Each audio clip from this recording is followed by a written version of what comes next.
Hello, I'm Jack Rickard, and this is Electric Vehicle Television, EVTV. So it's almost been a year with the Cybertruck, and I finally just got the wheel covers last week. Again, they had to redo the whole design of it. They were having an issue with them rubbing on the tires, which is problematic. Still don't have the light bar, which I think might only be included on the Foundation series Cyber Beast. Read the fine print, people. But I'm still gonna ask, see if they give me one. Who knows? Maybe I'll get lucky. But yeah, it's just crazy how long it took to actually get these. And I'd gotten an email back in, I want to say November, saying that they were about ready. I was up in the area. St. Louis is 2 hours north of where I'm at, and I had messaged the service team and was asking if they were available for pickup, and they said they weren't yet. Neither was the light bar, whatever. Roll over to February, and then I finally get the email, and it was very nonchalant, very calm, cool, like just informal. Hey, we got your wheel covers. You can come in, pick them up. No appointment necessary. Like no big deal at all. So I had asked, messaged them just to see, because I had a friend, Byron was in the area, and he was passing through and offered to pick him up. And so I messaged them just to see if it was going to be okay, and if there was any kind of a confirmation that they needed from me, his name, his ID, or the key card, whatever. And they just point blank, no, we can't do that. Sorry, it has to be the owner. I'm like, well, I am the owner, but that'd be, a 4-hour trip just to go and pick up these wheel covers, and you guys really made it seem like it wouldn't be a big deal at all. So what's the problem? He rolls in there to give him the nasty, apparently, and which was probably like, please, thank you, I understand, just like smooth like butter. And they were like, oh yeah, no problem. The service team had already gone home, and it was just salespeople there, and they were like, oh yeah, that's no problem at all. We've got a whole stack of them out back, or in the back area. Which kind is it? And he just showed him his key card, and they just handed him over, which, like, yeah, absolutely, it shouldn't be a problem, especially if I'm giving permission, and I'm more than happy to call them or talk to them or whatever I need to do to confirm that, yes, he is there to pick it up.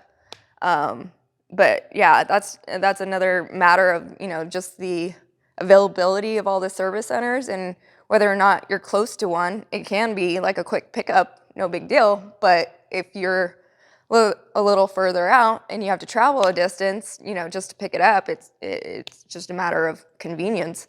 But now we have the covers. Yep.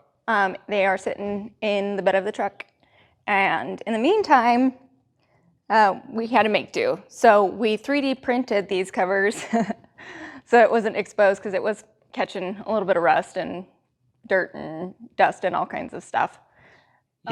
Yeah, they shipped the truck basically without them. wheel covers. Yeah. Right? And people wanted them in their hands. Yeah. But ultimately, they left you with a hub nut and like 6 exposed lug nuts. And, that's not ideal. It was already starting to catch. Like, as soon as I got it out of the repair shop after its accident, I noticed there was rust in them. So, yeah, we 3D printed these covers.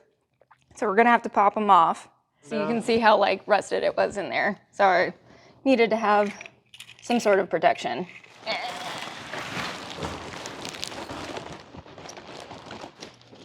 Ooh, these are freaking huge. There is a specific way that you're supposed to install these. It kind of comes down to preference. I've had a couple blood blisters along the way. But these are what they look like when you pick them up from the service center. It's a 2-part polyvinyl, 2-part piece of plastic, with the inside a hard plastic polymer, and then the outside has a rubberized material, so it doesn't rub on the wheels as you're going down the road. and driving around, which is great. Apparently that was their issue the first time, which is why they had to recall them. But we didn't read the manual.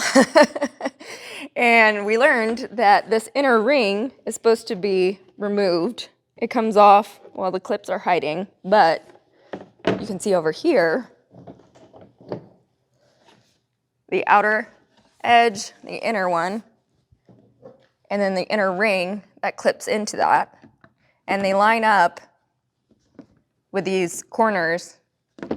So you're supposed to install the inner ring first, and then from there, line up these pieces, and I'll show you in a minute. And then this clips into the inner ring. And it makes it a whole lot easier than trying to rotate this thing inside when it's not properly lined up and you've just popped the whole fucking thing right on the tire because, you know. And that was our problem. We didn't look at the manual because how hard can it fucking be, right? It's a wheel cover. You just pop them in there. Should be nothing. No problem. But it's a little trickier than you'd think. So that's why I say learn that lesson. Read the manual. The inner ring with these clips go right into here. And I can tell you from experience, Alan here can confirm how fun it is to try to turn it when it's already on there. But when you take it off, it's supposed to all come off together, and it does. I think it was a little nerve-wracking at first because you feel like you're going to snap it in half, but it's pretty sturdy. So there have been a little bit of marks on the rubber edges, corners, but you know, that's what they're there for, right? So then you line these up.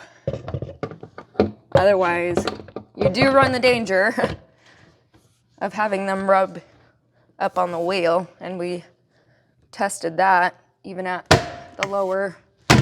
Ooh.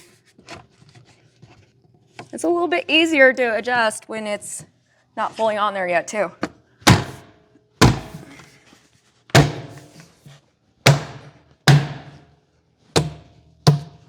Good. Final one. There you go. That's what these things are for, right? Okay. So that one's on. We can try to adjust this one on there or pop it on there now. But sometimes if it's not lined up, it can be a pain. It does help to use a little pry tool. So these ones are lined up, which is good.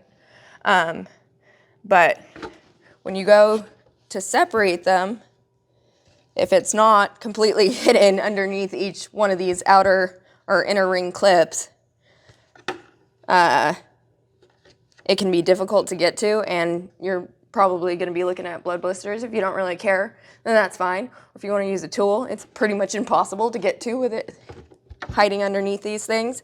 But luckily, that's not going to be too much of a pain since it's lined up. The problem with it is that if you need to access these, let's say twice a year to adjust tire pressure,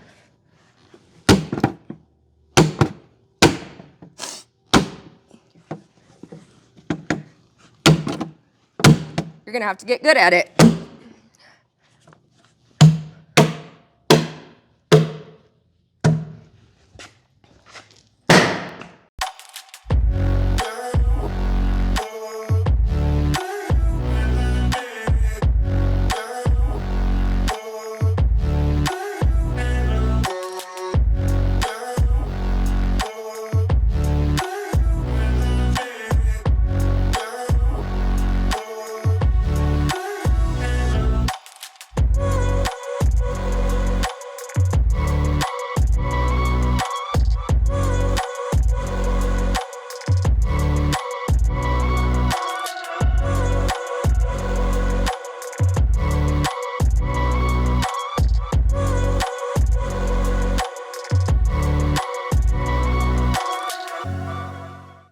Doing a test to see if it's rubbing. And we just basically down at the bottom where a tire naturally bulges, you know, you got a good 1/4 inch of clearance here, But if I go down to the bottom, I can feel a very minute amount of contact. Like you might have 10 thou clearance, but I can't tell. It's right there. That is definitely touching, and 35 psi is a reasonably low pressure tire that you could get to in the winter. So be interesting to see how these hold up over time.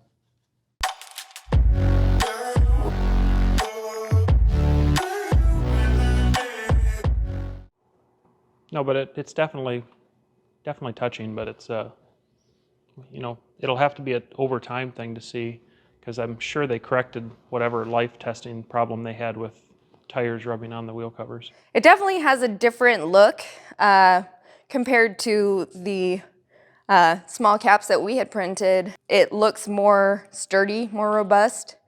It's got better coverage. We'll see how it does with the reduced air resistance when you're driving it around and follow up with that, but it has a different look when you are looking at it side to side.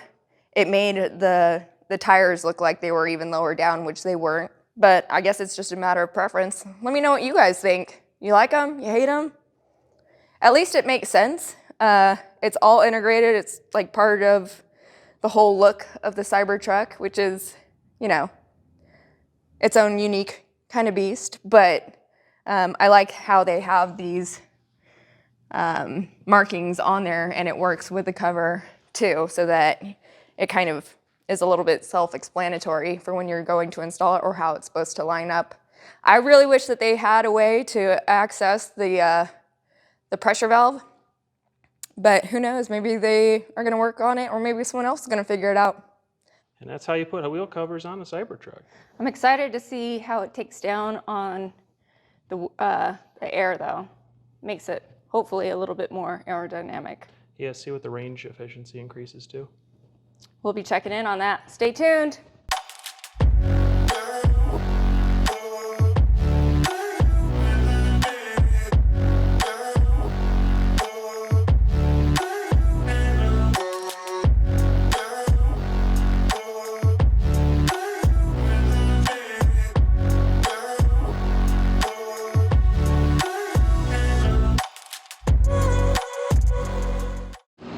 We just got done with the first round trip from here to the airport. We just popped off the wheel covers, and we're going to go back on that same route and do a loop again. Same everything, autopilot engaged, and then take a look at the stats and see what we're looking at.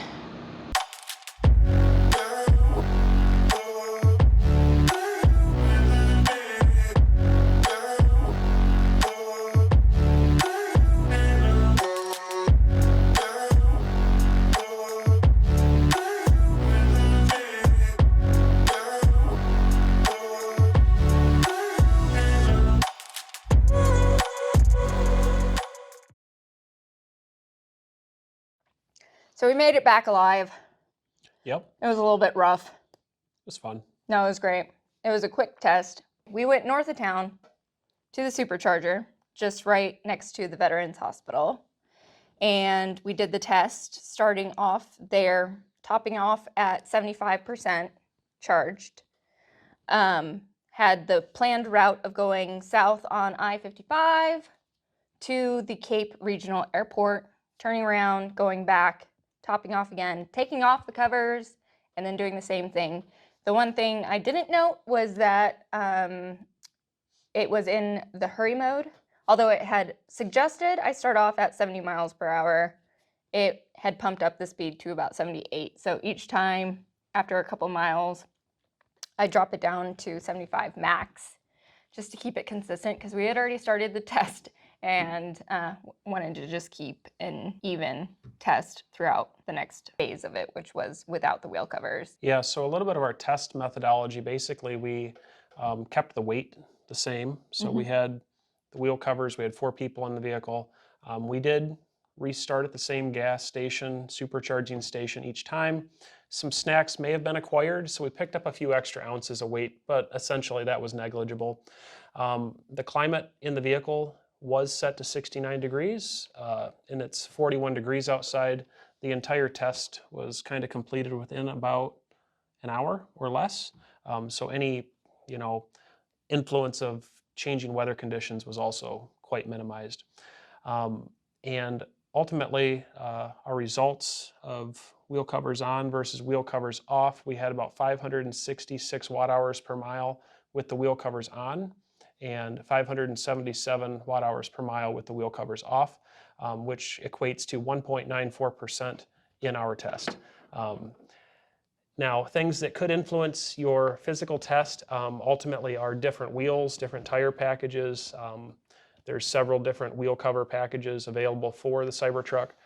Whether or not you have the Cyber Beast or the dual motor vehicle, the ride height can vary and possibly at a longer average test. We were at 19 miles round trip.